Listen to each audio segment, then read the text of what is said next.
Nou, die belangrike ding, dink ek as 'n mens praat oor Genesis 1, is dat daar kom ons nou altyd die vraag wat baie debat ontlok in Genesis 1 en dit is ehm staan Genesis 1 rondom die hele saak van evolusie en weet julle die kerk het al oor baie jare baie met mekaar oor hierdie ding beklei, veral toe die wetenskap rondom evolusie ontwikkel het, was daar mense wat regtig mekaar eintlik baie seer gemaak het in die proses met wat gesê is en die groot dele of groepe wat opgedeel het as gevolg van hierdie hele debat rondom Genesis 1 en die evolusie. En die ander ding wat natuurlik baie daarmee saamgaan in hierdie hele gesprek van Genesis 1 gewoonlik is natuurlik hoe oud is die aarde, want dit gaan ook saam met die hele ding rondom evolusie. En daar's 'n klomp goed wat mense rondom dit nou al gedoen het. Die een ding is dat daar's 'n groep mense wat sê die aarde is so 'n bietjie meer as 6000 jaar oud. En hoe hulle dit kry is dat hulle sê die aarde is in 6 dae gemaak en die Here sê op 'n ander plek in die Bybel vir hom is een dag soos 1000 jaar en 1000 jaar is vir hom soos een dag. So dis die afleiding wat mense dan maak en dan sê die aarde is ongeveer 6000 jaar oud. Daar's 'n ander groep wat sê die aarde is so 'n bietjie meer as 10000 jaar wat gegaan het en die ouderdomme van die geslagte in die Bybel gevat en 'n hele ding uitgewerk het wat dan uitkom by min of meer dat die eerste mense so 10000 jaar terug dan daar was. Maar nou is die groot vraag hoe hoe maak 'n mens dan nou met dit, want jy sit ook met die wetenskap wat vir ons anders vertel en die wetenskap wat vir ons sê dat die aarde eintlik miljoene en biljoene jare eintlik oud is. So nou sit gelowiges met hierdie ding tussen hulle. Aan die een kant wil 'n mens vashou aan dit wat die Bybel dan nou sou sê en aan die ander kant sit 'n mens met wetenskaplike bewyse wat sê die aarde is baie ouer. So die vraag is op die einde van die dag, wat maak 'n mens met dit? Ek het gedink om aan die einde van hoofstuk 1 net bietjie kort daaroor ietsie te sê, maar ek dink jy gaan eintlik jou eie antwoord hê teen die einde van hoofstuk 1. Want ek dink in hierdie hele debat en gesprek en heen en weer pratery en beskuldigings van mense en spanning wat daar tussen gelowiges is, gaan die boodskap van Genesis 1 verlore. Ek dink ons haak vas by goed wat dalk nie die sentrum is van die teksgedeelte in Genesis 1 nie. So daarom is dit belangrik as ons moet 'n paar goed in gedagte hou. Ek sê dit maar net so 'n bietjie as 'n inleiding. En dit is die eerste ding, Brit sê dit Sondag ook in die tweede Sondag terug in die kerk genoem en dit is dat 'n mens moet onthou daar's ook meer as een skepingsverhaal binne in die Bybel. Genesis 1 en 2 verskil radikaal van mekaar en Genesis 2 is nie net 'n uitbreiding van Genesis 1 nie. As 'n mens die teks in detail lees wat ons gaan doen, dan sal jy ook agterkom dat die volgorde van goed wat geskep is nie dieselfde in Genesis 1 en 2 nie. Die taal verskil radikaal van mekaar. Jy sien 'n duidelike breuk tussen Genesis 1 en Genesis 2 se verhaal. Genesis 1 byvoorbeeld praat van die Elohim wat God is en Genesis 2 praat die res van die tyd aan mekaar van Jahwe Elohim wat die verbondsgod is. So kry jy ook in die res van die Bybel kry jy ander plekke, nie so duidelik soos in Genesis 1 en 2 nie, maar jy kry byvoorbeeld in Job en in van die Psalms kry jy ook korter skepingsverhale of maniere wat daar beskrywe word hoe die aarde tot stand gekom het, wat anders is as in Genesis 1 en 2.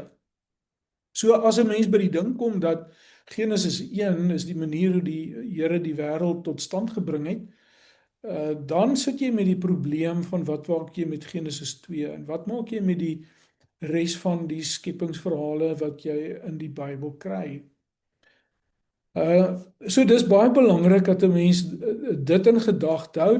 Die tweede ding is dat 'n mens moet die ontstaansgeskiedenis in van Bybelboeke en hoe boeke tot stand gekom het, wanneer dit tot stand gekom het, is baie belangrik om vir ons te help om 'n boek te verstaan.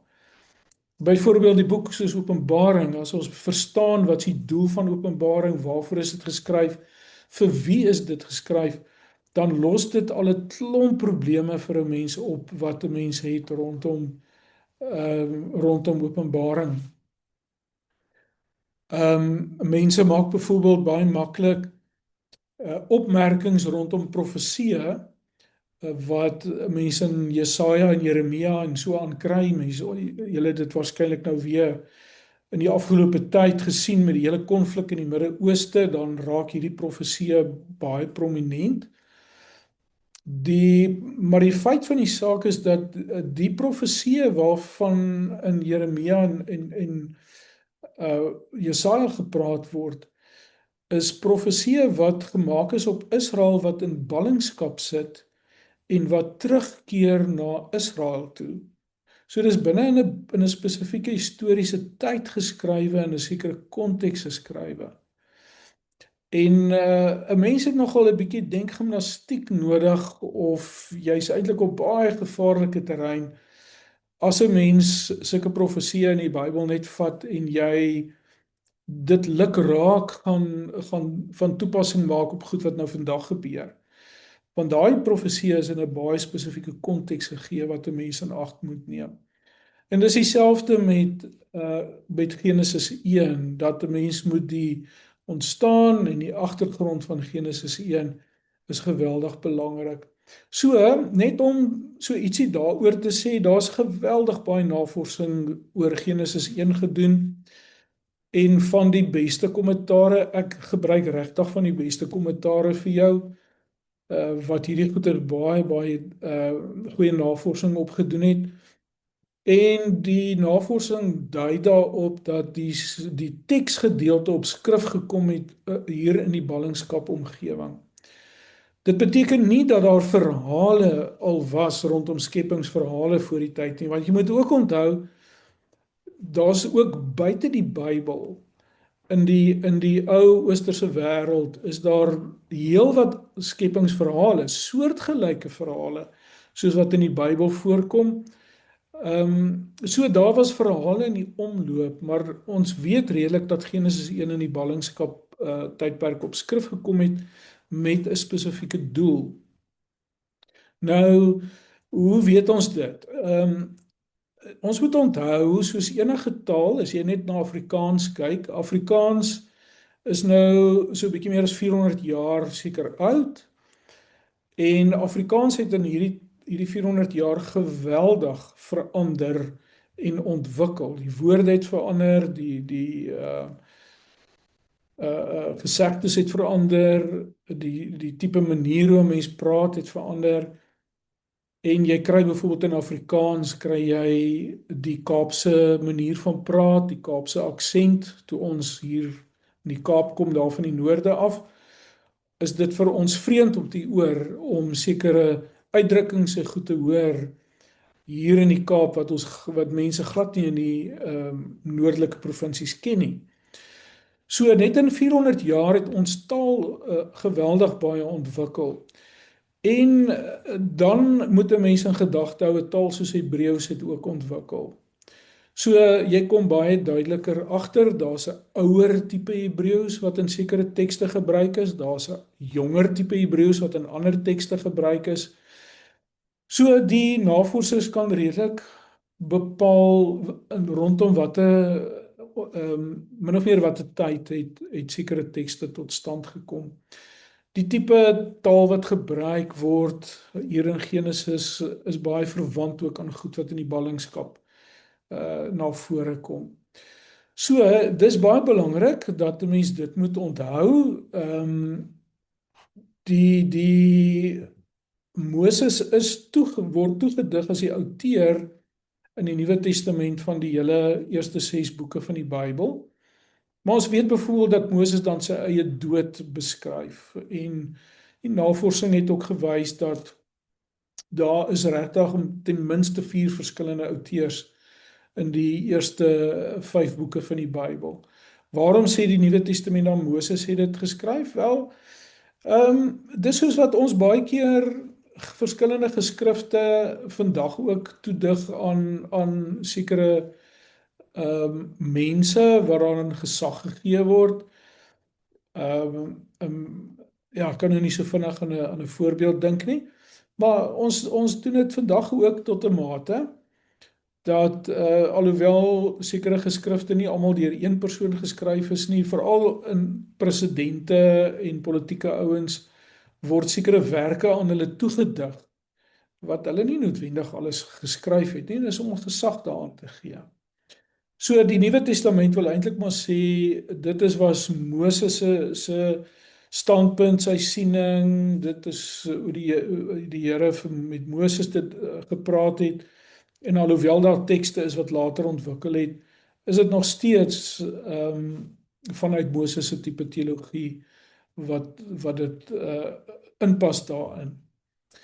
Nou, die ander baie belangrike ding is dat mense altyd in die Bybel vir jou moet vra, wat is die doel van die teks wat daar geskrywe is? En ek wil dadelik vir jou sê vanaand, geen teks in die Bybel is geskrywe om vir ons wetenskaplike inligting te gee nie.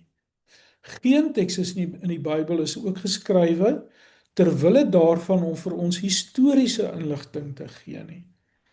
Want jy sal in die Bybel self sal jy tekste kry wat histories van mekaar verskil. Jy kry byvoorbeeld in Konings het die Here vir Dawid aangemoedig om die volk te tel. In Kronieke dieselfde geleentheid het die Satan vir Dawid aangemoedig om die volk te tel.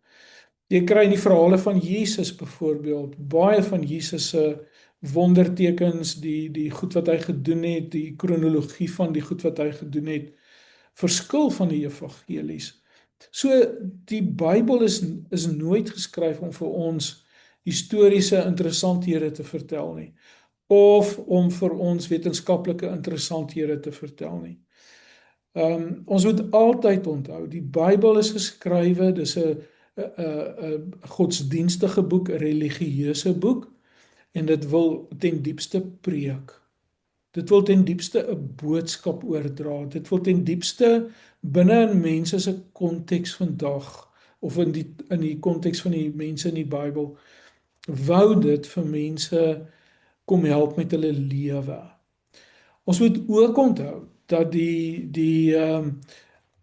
tekste is geskryf binne in mense se kultuurwêreld, hoe hulle die wêreld verstaan het, hoe hulle na die wêreld gekyk het.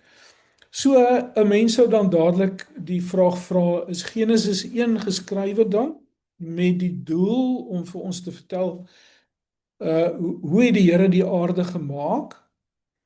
En dan vra ek altyd, as dit die doel van Genesis 1 is, dan lees ons dit en dan sê ons, okay, dis nou interessant dat ons nou weet hoe die Here die aarde gemaak het. Okay, nou weet ons. Nou wat maak ons nou daarmee? Wat maak ons met die feit dat die Here nou op die 3de dag nou grond geskei het en plante na vore gebring het? Wat doen ek daarmee? En dis hoekom baie mense toe hulle klein was die skepingsverhaal gelees het en eintlik nooit weer nie. Want die skepingsverhaal sê dan vir mense eintlik niks meer as dit nie. Dat God het geskep en God het die aarde so gemaak en dit is wat hy daai dag en daai dag gedoen het. Dis nie die doel van die teks nie. Die doel van hierdie teks is om vir mense in die ballingskap 'n tyd waar hulle in geweldige moeilikheid gesit het, geweldige krisisse beleef het. Hulle lewe was ontwortel. Hulle totale lewe was in chaos gedompel. En dit wil vir hulle kom bemoedig, dit wil vir hulle kom help om aan te gaan met hulle lewe binne in hierdie chaos.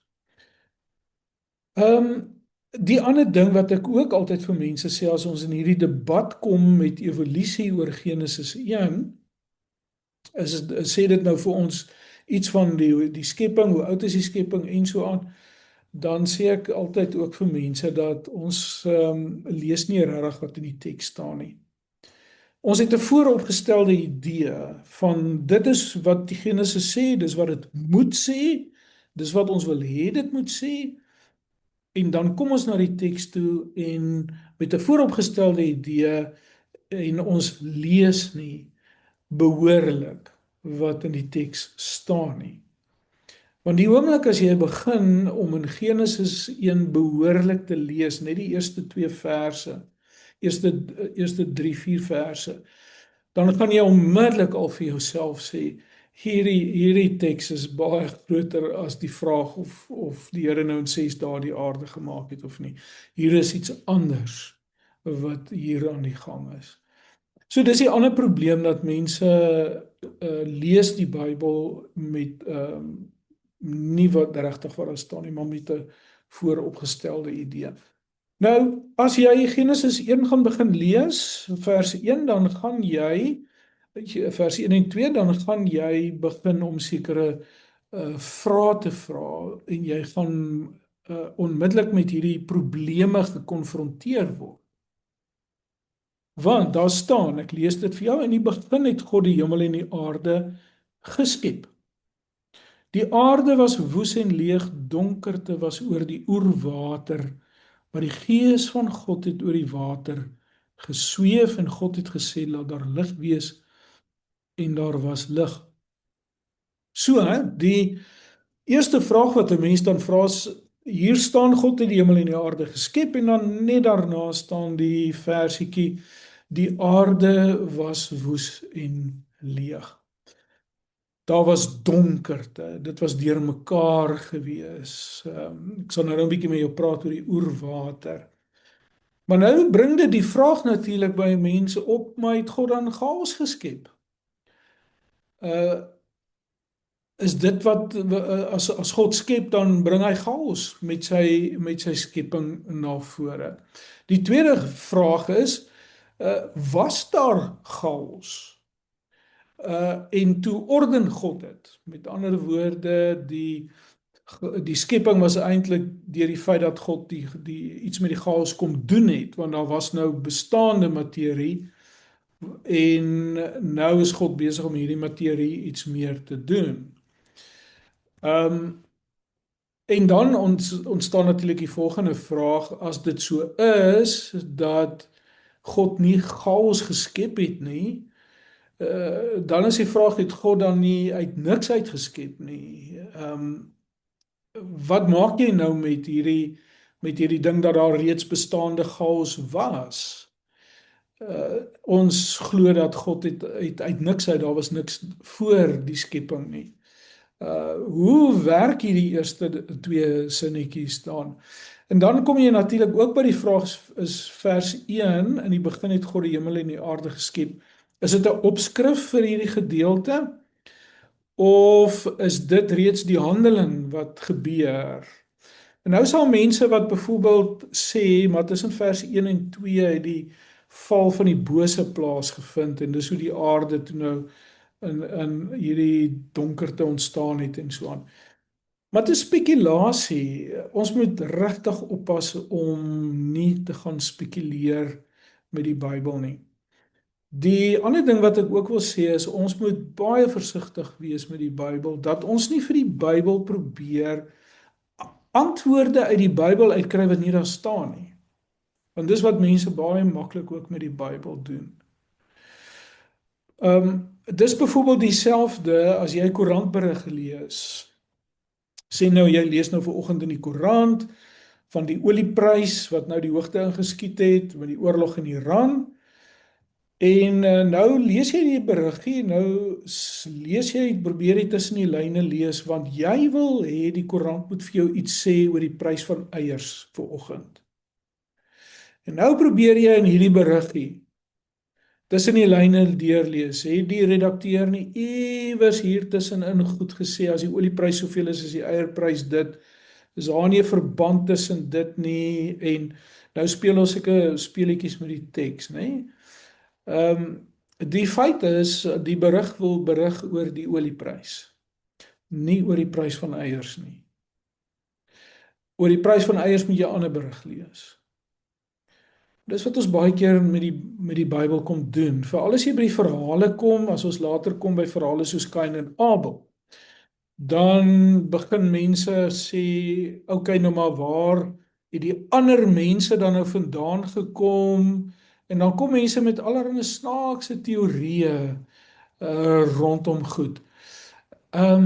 Die Bybel antwoord dit nie. Die Bybel wil nie daaroor praat nie. Die Bybel sê gewoon niks daar rondom in daai spesifieke teksgedeelte nie.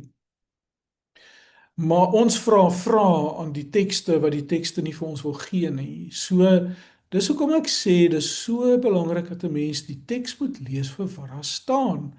En die teks moet verstaan vir wat die teks wil sê, en nie waaroor ons nuuskierig is of wat ons wil hê die teks moet sê nie. So,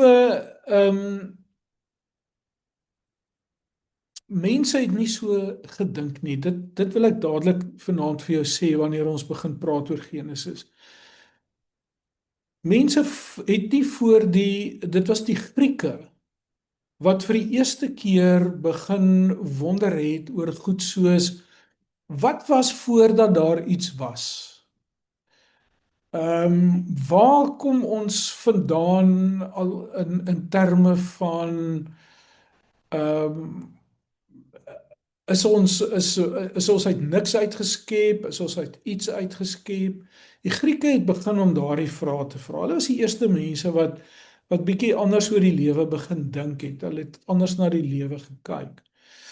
Maar die mense wat in ballingskap was, die Grieke het eers bietjie later ontwikkel en het hierdie goed tot stand gekom. Maar die mense wat in ballingskap was, het verseker nie so oor die Bybel gedink. Jy lees dit in die buitebybelse geskrifte, jy sien dit in die hieroglife en op die klippe uitgekap. Sien 'n mens nogal hoe mense oor die lewe gedink het? Wat is die persepsie wat hulle oor die lewe gehad het? En hierdie vraag, was daar iets voor niks en so aan? Hulle het net nie daaroor gedink nie. Dit was nie vir hulle belangrik nie. Dit was nie vir hulle 'n vraag om te probeer beantwoord in elk geval nie, as hulle enigstens daaroor gedink het. Hierdie vraag wat ons nou vra, wat ek nou hier op die tafel gesit het nie eers by daai mense opgekom nie. So ek wil hê jy moet nou 'n bietjie vanaand en in hierdie volgende klompie aande wat ons bietjie deur Genesis gaan delf, wil ek regtig vir jou vra dat jy moet bietjie 'n ander bril opsit waarna jy na die Bybel kyk. Dis vir ons verskriklik moeilik, want ons kan ons nie indink dat 'n mens so kan dink nie. Maar ons moet onsself 'n bietjie probeer indink van hoe het die antieke mense gedink. Hoe het hulle na die wêreld gekyk? Wat het hulle gesien as hulle na die see kyk? As hulle na die sterre gekyk het? Wat het hulle gesien as hulle na die wolke gekyk het, na die hemel hierbo gekyk het? Hoe het hulle oor die wêreld gedink? En dis uit daai beeld wat ons met Genesis 1 in gesprek kan tree. Nie vanuit ons wetenskaplike denke nie. Nie vanuit ons modernistiese of selfs postmodernistiese denke nie. Maar ons sal moet teruggaan en sê, hoe het mense 3000 jaar, 2000 jaar, meer as 2000 jaar, 3000 jaar gelede gedink oor die lewe? So, as ons dan bietjie wegspring en ons begin daar by Genesis 1, dit was maar net so bietjie inleidingkie, dan is die woord wat gebruik word vir skep. In die begin het God die hemel en die aarde geskep. Die Hebreëse woord is bara. En die Hebreëse woord bara beteken ehm miskien sou mense dalk kon sê bietjie tot orde bring. Dit beteken om iets goeds daar te sit. Jy hoor elke keer dat God sê en dit was goed wat hy gedoen het. Ehm dit is 'n bietjie van 'n teenstrydigheid as 'n mens sou sê dat God het chaos geskep. Want die hele Genesis 1 wil vir ons sê dis nie God se aard nie. God doen juis die teenoorgestelde. Die hele tyd ten opsigte van die chaos wat daar bestaan het.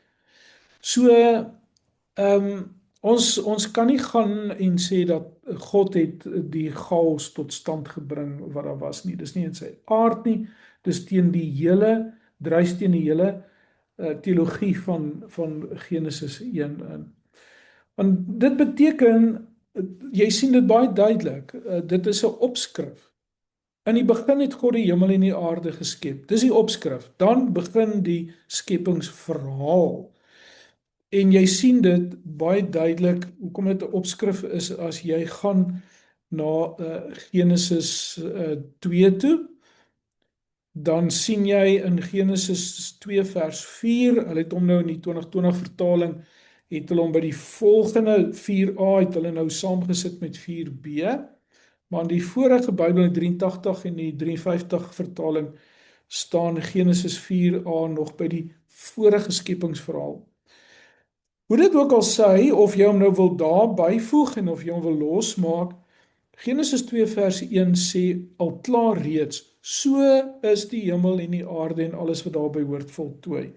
Of dan as hy sou eindig by 4 vers a, dit is die geskiedenis van die hemel en die aarde toe hulle geskep is. En nie die volgende skepingsverhaal begin dan daarmee nie, maar die vorige een eindig daarmee. Hoe dit ook al sê, wat jy een van die twee jy kies, die feit is jy kry aan die einde van hierdie verhaal kry jy baie mooi wat in Hebreëus kry jy 'n literatuursoort wat ons praat van 'n die mooi term daarvoor is 'n inclusio, en dit beteken dat hy het uit 'n mooi begin en uit 'n afgeronde einde wat hierdie verhaal vir jou saamvat. Jy kry dit baie binne in die Bybel. En dit is 'n Hebreëse taalstruktuur wat so werk. So ek dink mense kan op baie goeie redes sê dat Genesis 1 vers 1 is 'n inleiding, Genesis 2 vers 1 of Genesis 2 vers 4 is die einde, die slot van hierdie hele verhaal. Dan begin die skepingsverhaal. Die aarde was woes en leeg en donkerte was oor die oerwater, maar die Gees het oor die water gesweef.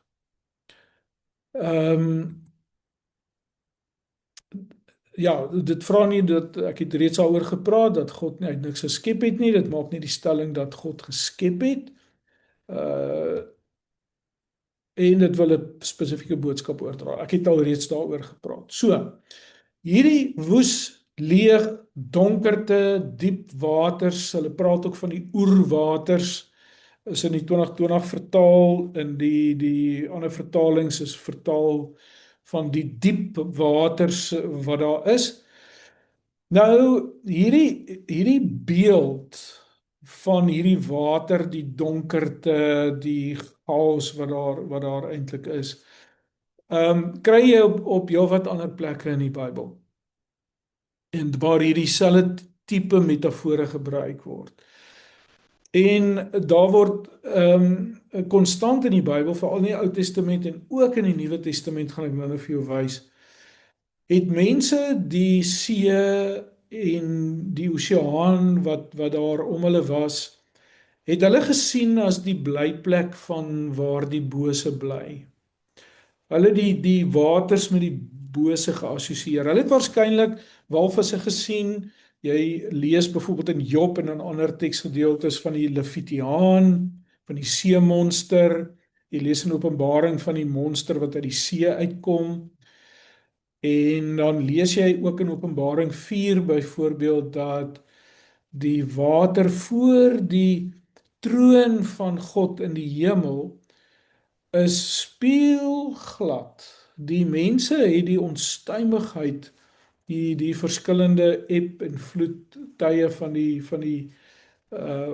van die see met die verskillende uh um, waters en goed wat periodiek kom. Partykeer dan is die maan en die son mos in die aarde in 'n sekere posisie, dan is die waters die golwe baie hoër, baie groter, partykeer is dit omgekeer, dan is dit baie laag. Hulle het hierdie verskille in die tides van die see het hulle gesien as dit is die werk van die bose. As die see onstuimig was, as die see rof was, dan was die bose aan die werk. Dan was die bose daar. En as die see kalm is die bose minder aan die werk. En die feit dat in Openbaring 4 sê dat die see was spieelglad voor die troon, sê dat daar was geen boosheid meer daar binne nie. Jy kry dieselfde gedagte met Jesus toe sy disippels op die meer van Galilea gery het met die bootjie en daar was 'n storm op die see en dan kom Jesus aangewandel en dan is hulle bang en dan staan daar want hulle het gedink hy was 'n spook. En die rede hoekom hulle 'n spook verwag het is dat dit is wat mense gedink het in daardie tipe water, daai onstuimige water, die storms. Daar is die dooies en ook die bose is daar teenwoordig en dis hoekom hulle ook 'n spook dan verwag het. Nou, as jy reg deur die Bybel speel hierdie en dis wat jy moet raak sien vanaand hier van Genesis 1, reg deur die Bybel speel hierdie motief hom af gedurig deur dat daar is chaosmagte. Daar's bose magte. 'n Mens sou kon sê in die mense se koppe was daar die ding dat hier is chaosmagte, hier is kragte en magte wat die mense goeie lewe wil bedreig. Wat wil keer dat daar nie lewe is nie. Dis in daai opsig dat Jesus sê, ek het gekom dat julle lewe in oorvloed kan hê, anders as hierdie chaosmagte, bose magte. In 1 Johannes sê Jesus byvoorbeeld, ek het gekom om die werk van die duiwel tot nul te maak. Jy kry presies dieselfde gedagte wat in Genesis 1 is. Jy kry byvoorbeeld, ek lees dit sommer vinnig net vir jou. Jy kry byvoorbeeld in Romeine 8 vers 37 staan daar, maar in alles is ons selfs meer as oorwinnaars deur hom wat sy liefde aan ons bewys het.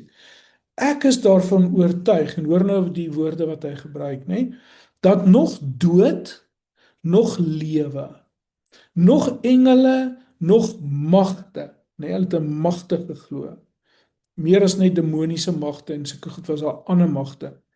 Nog teenswoordige, nog toekomstige gebeure, nog kragte, nog hoogte, nog diepte, nog enigiets anders in die skepping kan ons skei van die liefde van God in Christus Jesus ons Here.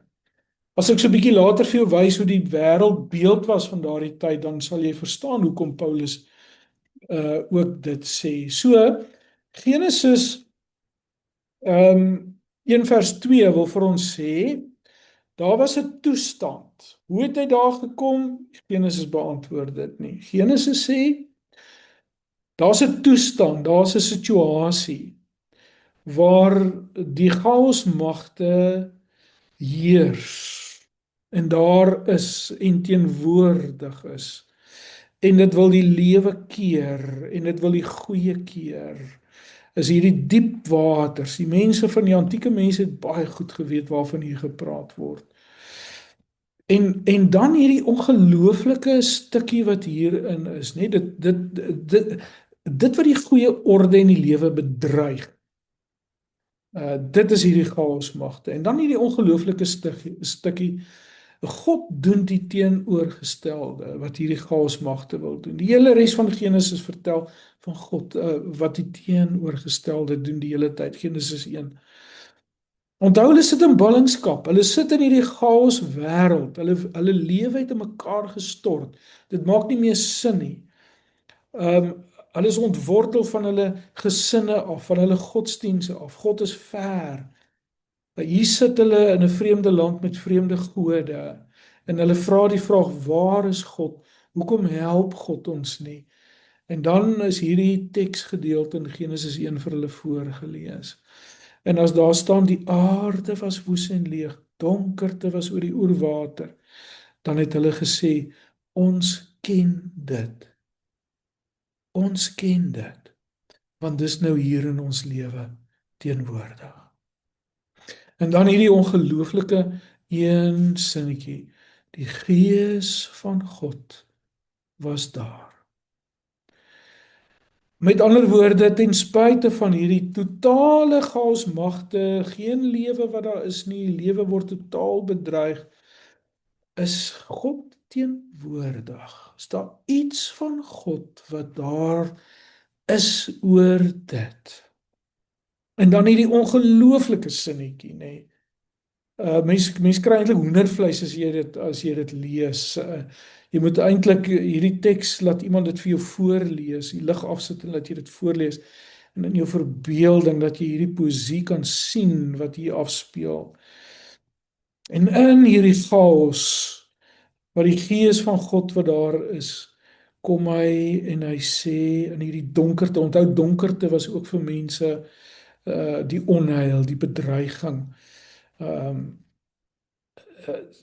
In hierdie chaos donkerte kom God en hy sê laat daar lig wees. Die spanning in Genesis 1 is nie tussen God en evolusie nie.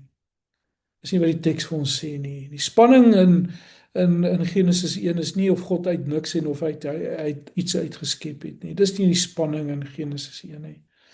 Die spanning in Genesis 1 is tussen die chaosmagte en lewe en orde. En 'n goeie lewe. Dis waaroor die spanning in Genesis 1 gaan. So en in die Bybel, res van die Bybel kry jy aan mekaar dat ons praat van die skepingstradisie in die teologie, dat aan mekaar Israel teruggryp wanneer dit met hulle sleg gaan. Jy kan dit maar gaan lees in die Ou Testament. Wanneer dit met hulle sleg gaan, elke keer dan haal hulle die skepping uit. In die psalms kom die skepping uit, die skepingsverhaal. Hoekom doen hulle dit? Nie omdat hulle wil sê God het uit niks uitgeskep of dat evolusie nie bestaan of whatever nie. Maar omdat die skepingsverhaal vir hulle gehelp het om perspektief te kry. Dit het hulle gehelp om te sê in hierdie situasie waar ons is die chaosmagte nie oorheersend nie. God is daar en God spreek 'n woord en hy heers oor hierdie magte. En wanneer hy spreek, dan is daar lig, nê. Nee. Nou, ek wil net 'n oomblik hier by stil staan by God se woorde. Jy sal sien deur Genesis, God skep deur sy woorde, maar hy skep ook deur wat hy maak. En hy skep ook deur dat iets anders maak. Dit sien jy verskillende maniere waarop God skep, is nie net deur sy woorde nie. Maar 'n mens kry baie keer dat mense op grond van Genesis 1 dat God 'n woord gespreek het en dan gebeur daar iets. Dat mense sê dat in woorde is daar magiese krag. Jy kry byvoorbeeld dit ook dat mense sê daar's 'n teks wat sê daar's lewe en dood in woorde en die konteks van daai teksgedeelte is tog maar dat deur woorde kan jy mense se lewens verwoes. En nêrens word daar in die Bybel magiese krag aan woorde van die mens geheg nie. En ook in God se woorde is daar nie so seer die magiese krag nie. Wat wel in God se woorde ter sprake is en hoekom iets gebeur wanneer God praat, is dis hierdie godheid wat spreek. Die gehoorsaamheid aan God. En dis nie 'n magiese ding nie. Dis 'n gehoorsaamheid aan die opdrag van God. Daarin lê die totstandkoming.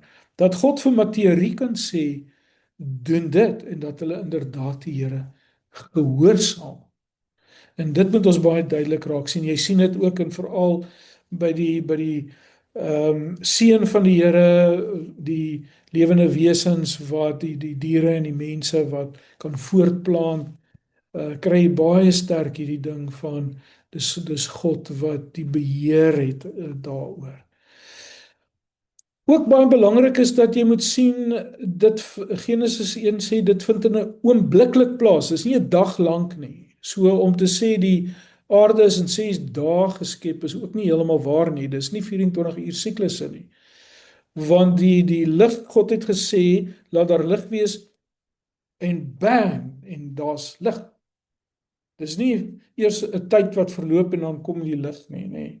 Onmiddellik gehoorsaam die totale materiële wêreld, onmiddellik gehoorsaam die bose vir God.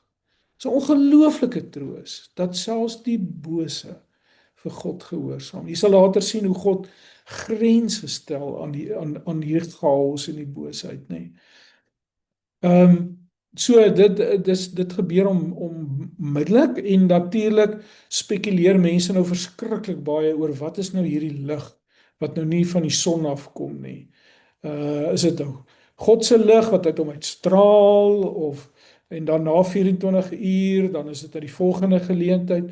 Weereens wil ek vir jou sê Genesis 1 wil nie vir jou hierdie antwoorde gee nie. Genesis 1 dink nie oor hierdie goed nie. Genesis 1 het nie 'n saak met hierdie goed nie. Glad nie. 'n Saak oor waar ons dink lig vandaan kom nie. Genesis 1 het ook nie gedink lig kom primêr van die son af nie. Genesis 1 het gesê lig is primêre skepping van God. Ons vandag dink in terme van die bron van die lig. Mense het byvoorbeeld hoe hulle gedink het oor blinde mense, is dat blinde mense kan nie sien nie omdat hulle donkerte, boosheid binne in hulle het, is donker in hulle, want lig kom van binne af uit. So hulle het nie lig nie. So die saak of daar nou 24 uur lig uit God uitgeskyn het, waar kom hierdie lig vandaan? Dis nie relevant vir Genesis eers nie. Genesis dink nie eers daaroor nie. En dan sal jy nou sien elke skepping is 'n deurbreek van die chaos wat lewe keer. Elke skepingsdag is om die lewe na vore te bring.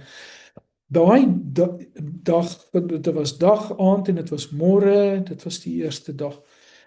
Dit wil vir ons iets sê dat God het 'n ritme, 'n orde in hierdie lewe gebring. Want hier is die magte wat die lewe bedreig. Alles is deur mekaar en daar's geen orde nie. Daar's lig en duisternis is deur mekaar. Daar is nie eers 'n ding soos lig nie. Water en die grond is deur mekaar. Alles is deur mekaar. En jy moet hierdie insien van die ritme wat inkom. Dag 1, dag 2, dag 3. Wat vir ons iets ook vertel van ons eie lewensritmes. En dat God in hierdie wêreld 'n ritmes het. Wat hy kom insit het, orde gebring het. En as hy laat 'n lig wees, en interessant genoeg is hy sê net die lig is goed. Hy sê nie die duisternis is ook goed nie. Want die mense in die Bybelse tyd het duisternis gesien as onheil, waar die bose skyn. Dink maar al gaan ek in 'n dal van doodskade daar waar dit donker is, nê, die donker skade wees is in Psalm 23. Net die lig is goed en hier lê 'n baie belangrike teologiese ding vir ons in wat ons mee moet vrede maak. En dit is dat die Here vir ons reg hier aan die begin in Genesis 1 in die begin van die Bybel vir ons kom sê die duisternis is altyd saam met ons. Die potensiaal vir chaos in ons lewe vandag is altyd teenwoordig. God het nie gesê vat die duisternis weg nie. Hy het dit daar gelos. God het nie gesê vat alles al die chaos weg nie. Hy het die chaos daar gelos, maar hy het dit georden, hy het dit vasgemaak, hy het dit 'n ritme gegee, hy het lewe binne in dit kom gee, nê? So ons moet iets verstaan van dat ons in 'n lewe sit waar ons die vraag vra, hoekom gebeur goed met ons? Hoekom is dit so dat ek dalk op 'n plek in my lewe is waar dit nie met my goed gaan nie? Hoekom gebeur slegte goed met goeie mense? Nee, al hierdie vrae wat ons vra, waar is God? Hoekom is God nie teenwoordig nie? En die antwoord wat Genesis 1 vir ons gee, is om vir ons te kom sê, "Oké, okay, maar jy moet onthou, die potensiaal vir chaos en vir die bose en vir die keer van goeie lewe bly by ons en is hier teenwoordig. En jy sal sien as ons later praat oor die mense opdrag wat die mens kry, dan is dit ook 'n stuk opdrag van die mens om ook teen hierdie chaos, teen hierdie wêreld, hierdie goed wat hierdie wêreld bedreig, wat lewe bedreig, om teen dit te kom optree, dit te beheers en in dit te leef. Jy weet, ek het een keer 'n begrafnispreek, ek dink ek moet dit weer doen, 'n begrafnispreek gepreek uit Genesis 1 uit. Dit was 'n man en vrou wat hulle dogter in 'n motorongeluk verloor het, 'n jong meisie, en hulle wêreld was chaos. Dit was my ongelooflike preek, begrafnispreek, om vir hulle Genesis 1 te kon vertel.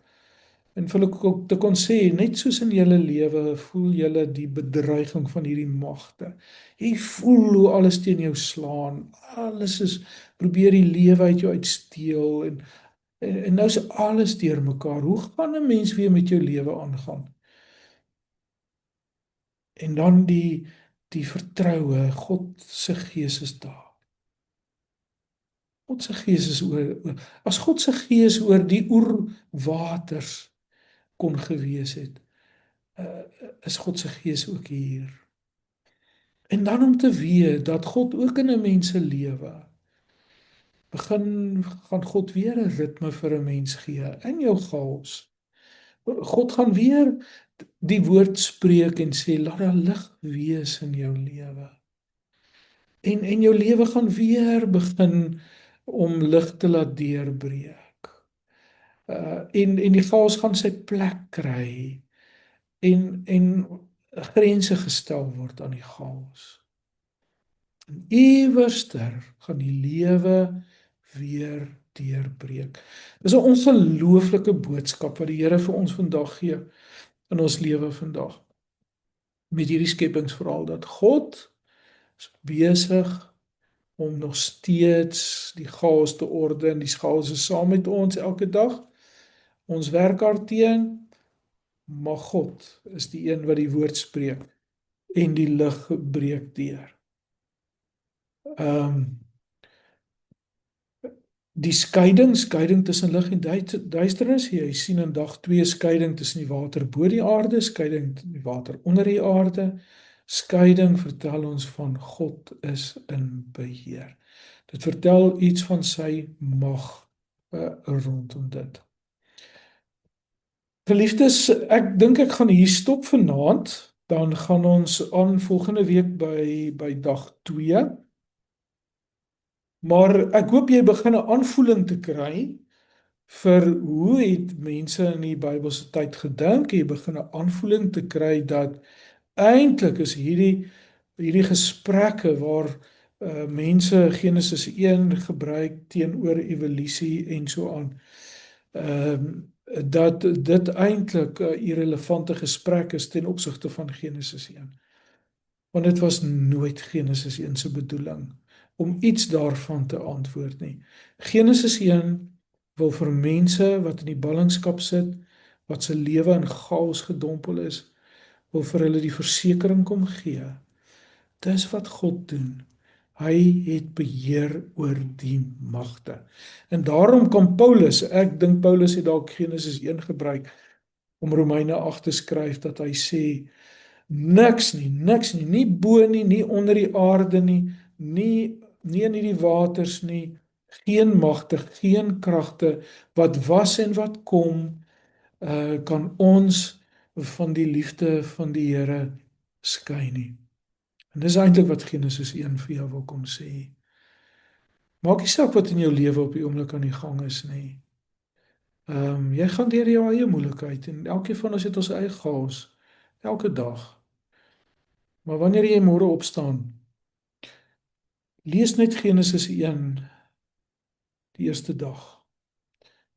Vers 1 tot vers 5. Lees net dit. En weet net, in hierdie dag is God se gees oor al die goedjies wat in hierdie lewe is, wat hierdie lewe deurmekaar maak. So God is daar. Ook in jou lewe. Al lyk dit nie nou so nie, is God se belofte vir jou. Hy's besig om chaos tot orde te bring ook in jou lewe.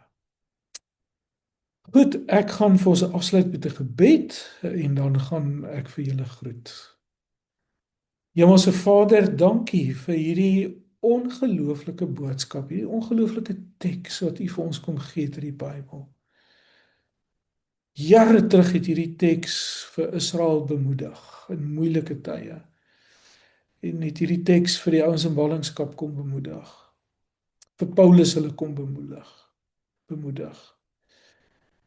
Dankie dat dit ook vir ons bemoedig. Dankie dat ons kan vashou, Here.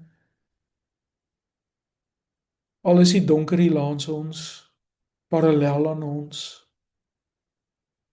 sal dit nooit my lewe oorneem nie. Nooit nie. Want U stel vir dit 'n grens. En daaraan hou ons vas. In Jesus se naam bid ons dit. Amen. Goed, jy is welkom om ek gaan die opname vir jou op YouTube sit. Jy kan dit aanstuur as jy wil. Jy kan dit weer daar gaan kyk en as jy die materiaal of die notas wil hê, dan kan jy regtig net vir my WhatsApp stuur en ek sal met jou e-posadres asseblief en ek stuur dit met baie liefde vir jou aan. Nooi mense om te kom inskakel as hulle volgende keer vir die eerste keer inskakel, kan hulle vanaand se sessie gaan kyk op YouTube. Goed, mooi aand vir jou. Ek gaan ons sessie eindig en ek hoop jy slaap baie lekker vanaand. Lekker aand vir jou. Tata.